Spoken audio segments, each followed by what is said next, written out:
In just 60 years, the Ottomans had risen from a tribe of nomads to become rulers of more than 500,000 people. From the nomadic lives they were used to, they now took wealth to city life and became artisans, traders, and farmers. In 1362, after a 38-year reign, Orhan, the first sultan of the Ottoman people, died.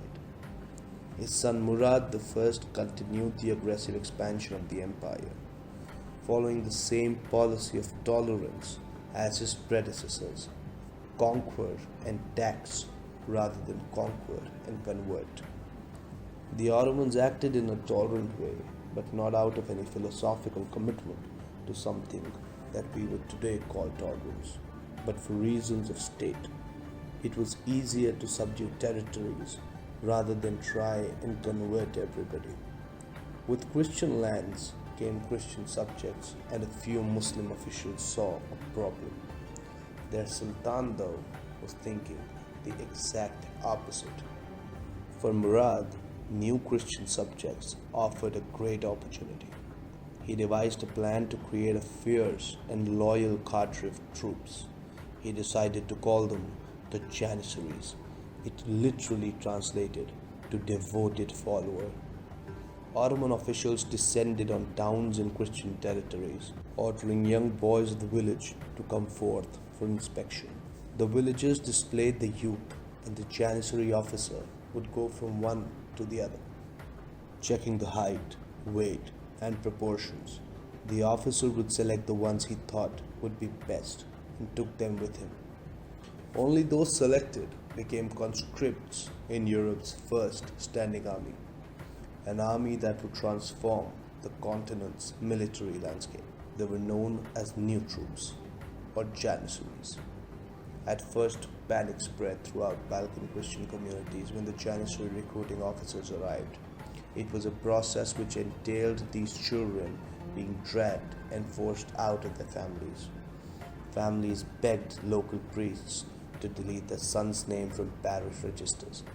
Some parents arranged marriages for sons as young as 12 to take advantage of the marriage exemption, but over time, attitudes changed. Families realized how prestigious that path was. They knew what a promising career this could entail, and indeed, most of the successful recruits that went into the system later became very important high-ranking officials in the Ottoman state, who did not forget where they came from. New recruits were brought to the Ottoman capital and converted to Islam. They underwent intense physical training and were drilled in the arts of war. The training of the Janissaries was very thorough and to a certain extent ruthless. There was physical training, weightlifting, and wrestling. They practiced the various battle formations. There was archery practice regularly, twice a week. When their military training was complete, they were tattooed with a number and a symbol and sent out to work. First, they were sent to aristocratic Turkish families. It was heavy physical work, farming the land. When they returned, their physical shape was much better. They were much stronger, and they now also knew the language.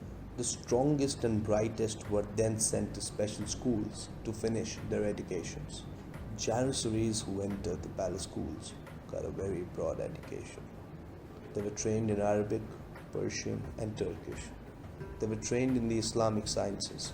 Everyone was taught a skill. Some were trained to play in major bands that led Janissary troops into battle. The sound of their drums and pipe struck terror in the hearts of their enemies. Janissaries who demonstrated extraordinary bravery were rewarded in later life with transfers from military service to civil services. A select few became part of the Sultan's inner palace circle, the councillors and viziers who quietly ran the government. Others were returned to their homelands as administrators and in effect became deputies of the Sultan's royal family. So if a kid had been taken at the age of 12 and had been sent to the palace school by the time he's 20, he would become an officer in the court. Eventually, he could even rise up and could even become the Grand Vizier. The only thing he couldn't become is the Sultan because he would not be a member of the dynasty. Whether as soldiers, advisors, or administrators of far off lands, the Janissaries' sole loyalty was to the Sultan. This revolutionary concept gave the Sultan firm control over all his inherited and conquered lands and turned the Ottoman state into a true empire reaching deep into Europe by 1389. Murad was 70 years old now and still leading his troops into battle. He was mortally wounded in Kosovo. According to legend, as Murad lay dying, he named Bayezid, his younger rather than the older son, to succeed him. Wanting no rivals from the crown, Bayezid immediately ordered the murder of his older brother, Yaqub. Murad's radical departure from eldest succession would set a deadly tradition and define the Ottoman dynasty for centuries. The whole truth of being an Ottoman prince: you have to kill all of your brothers or they were going to kill you. It's hard to imagine growing up knowing you would have to kill your brothers to prevent being killed by them. The defining truth of the Ottomans was now fratricide. In 1394, Bayezid laid siege to Constantinople. Anadolu Zari fortress was built between 1393 and 1394 as part of preparations for the Second Ottoman siege of Constantinople, which took place in 1395. On the urgings of the Byzantine emperor, a new crusade was organized to defeat him. This proved unsuccessful. In 1396, the Christian allies, under the leadership of the King of Hungary and future Holy Roman Emperor Sigismund, were defeated in the Battle of Nicopolis. Bayezid built the magnificent Ulu Mosque in Bursa to celebrate this victory. Thus the siege of Constantinople continued, lasting until 1402. The Christian Byzantines had their reprieve when Bayezid was attacked by another Muslim ruler, Temur.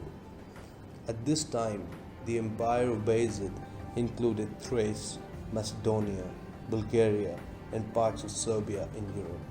In Asia, his domains extended to the Taurus Mountains. While both emperors used Islam to create a divine right to lead, like all religions for all of history, Islam was used, preached, and not practiced. Temur captured Bayezid after the Battle of Ankara on the 20th of July 1402.